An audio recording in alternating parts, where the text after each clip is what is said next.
그래서 지금 공감 능력이 제일 중요하다. 그리고 앞으로 디자인 계통은 정말 잘 됩니다. 디자인 계통은. 그러니까 생각을 잘 하셔야 되고요. 디자인인데 조심해야 될 건 뭐냐면 인문학 능력이 있어야 됩니다. 인문학 능력이. 무슨 말씀이냐면 이거예요. 딴 게 아니라 박웅현 씨가 주로 쓰는 말인데, 야, 보고 싶다란 말하고 얼굴은 하나라 두 손으로 가릴 수 있지만 너를 향하는 마음은 호수와 같아서 그저 눈을 감을 수밖에 없고, 어떤 게 더 오글거립니까? 후자잖아요. 그죠? 쓱닥한 광고 보셨죠? 그 광고를 누가 만드냐면 박웅현 밑에서 일했던 분이 만들었던 거예요. 근데 쓱닥컴의 그 광고 구도가 명화에서, 유명한 그림에서 온 거 알고 계세요? 홍보, 디자인, 모든 마케팅은 인문학에 근거합니다. 왜? 인문학은 사람이 그리는 문이에요. 하나 설명드릴게요. 여기 지금 보드마크가, 잘 보세요.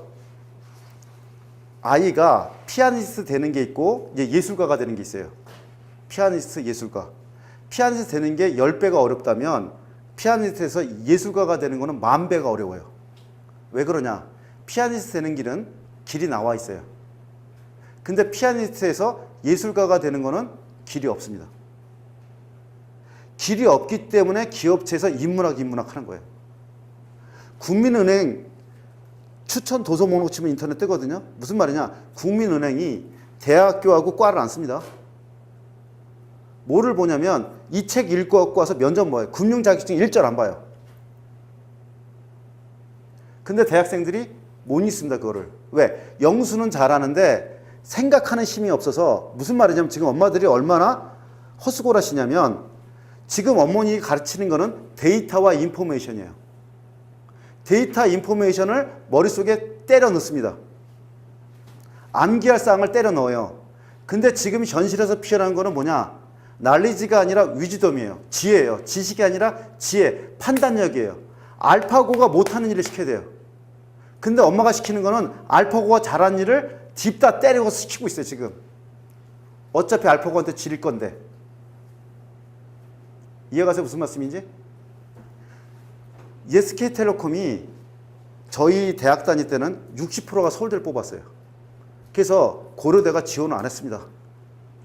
근데 지금 어떻게 되냐? 대학교 쓰는 난이 없어요. 전공 쓰는 난이 없고. 그럼 자기소개서에 나는 특목고 어딜 나왔고 서울대학교 어딜 나왔어 쓰면 오히려 떨어뜨려요. 이 새끼는 공동체 생활이 안 되고 지 잘난 체만 하는 놈이다 떨어뜨려요. 어떤 놈이 붙냐? SK텔레콤이야? 그럼 LG U 플러스 가서 한 일주일 죽들여. 그리고 여기에 장점 단점을 다 분석해. KT 가서 일주일 분석해. 그리고 SK 가서 이네가 개선점이 뭔가를 또 조사를 해. 그래서 자기소개서에 당신 회사에 이런 문제가 있는데 나는 여기 들어와서 이렇게 일을 해줄 수가 있습니다. 얘가 뽑혀요. 관점을 바꾸는 애. 세상을 보고 싶은 대로 보는 사람은 실패합니다. 있는 그대로 봐야 돼. 무조건. 회사가 사람 왜 뽑죠? 그 사람 뽑아서 이익을 많이 남기려고 뽑은 거예요.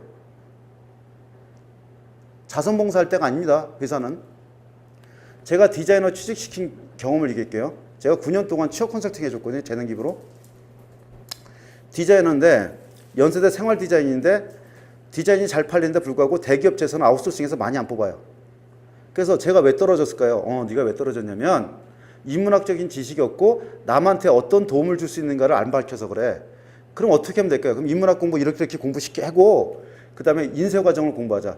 명함 한 장을, 명함 500장을 제일 싸게 인쇄하는 게 4,000원이에요. 일주로 가서. 근데 기업체에서는 500장 하는데 보통 3만 원에서 5만 원을 들여요. 일반 기업체가. 그래서 얘가 이력서에다가 뭐 썼냐? 나는 인쇄 과정을 알고 내가 당신네 회사 명함만 만들어줘도 내 월급 주고 5천만 원에 남아요. 당장 뽑죠. 얘를 뽑으면 명함값만 해도 내가 남길 수 있어. 인쇄 과정은 이런데 너네 명함이 이렇더라. 단가가. 그러면 인사 담당자가 딱 보자마자 사장한테 직접 가져갑니다. 이런 인재가 들어왔다고. 돈 벌어줄 사람 뽑아요. 이해 가십니까? 무슨 말씀인지? 근데 보통 엄마들이 어떻게 하냐? 화목한 가정에 태어나서, 그렇게 화목하지도 않지만, 두 번째는 뭐냐면 나는 뭐 할 줄 알고 뭐 할 줄 알고 뭐 할 줄 알아요. 그래? 일본어도 할 줄 알고 중국어도 할 줄 알고 영어는 뭐 어쩌면 무슨 상관인데? 네가 와서 얼마나 벌어줄 건데? 그죠? 그러니까 안 뽑히는 거죠. 이해가십니까? 무슨 말씀인지? 그래서 정리를 하면 첫째, 공감하는 사람으로 키워야 된다, 무조건. 공감하는 사람으로 키울 때 여기 두 번째 장 보여드리는 게 있을 겁니다, 아마. 제가 자료를. 첫째, 관점을 바꿔라. 왜 관점을 바꿔야 되냐면 이런 겁니다. 딴 게 아니라. 실제 어떤 일이 있었냐면 2차 세계대전 때 진주만 공습당한 다음에 미국 국민들이 국민 4기가 저하됐어요. 왜? 안방까지 와서 해군력의 70%를 갖다가 없애버렸으니까 국민들이 멘붕에 빠진 거예요. 그래서 루즈벨트 대통령이 명령을 내려요. 두리틀 대령한테. 야, 공습해. 그랬더니 이 친구가 20대의 비행기가 날아가는데 18대가 떨어졌어요. 공습은 성공했는데. 그러고서 중국에 불시착했어. 그래서 자살을 원래 처음에. 그러니까 부하가 자살하지 말고 일단은 귀국하자. 그랬더니 미국에 갔더니 카퍼레드라고 훈장을 다뤄줘. 자기는 군법회의에 들어갈 사람을 생각한 거야. 무슨 말이냐? 대통령 입장에서는 우리나라 국민이 4기가 떨어졌으니까 공습했다는 사실만 중요해. 근데 대령 입장에서는 무슨 생각하냐? 내가 20대를 데리고 갖고 왔는데 18대가 떨어졌어.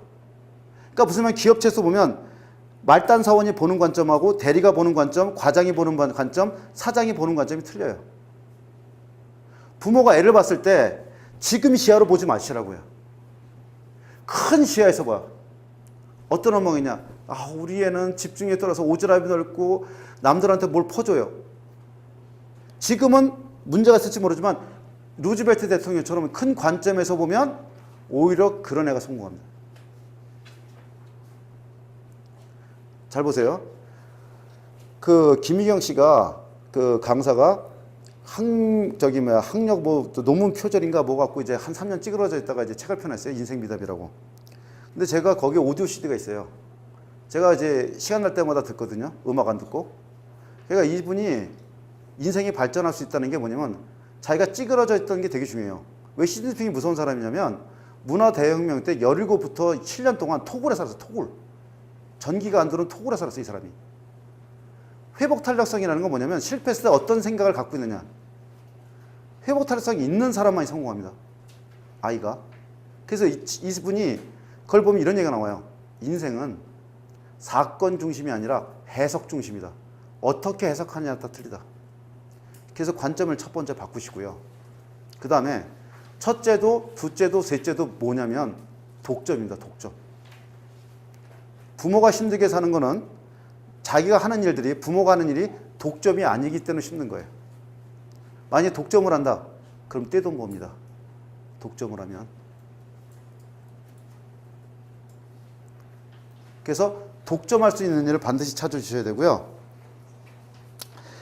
그래서 그렇게 준비를 시키시면 이제 자녀 교육에 있어서 지금 성공한 패러다임이 바뀌었다. 어떻게 바뀌었냐? 남에게 뭔가를 줄 수 있는 사람, 첫째, 또는 남의 고통을 경감시켜주는 사람. 이 두 사람은 무조건 돈 법니다.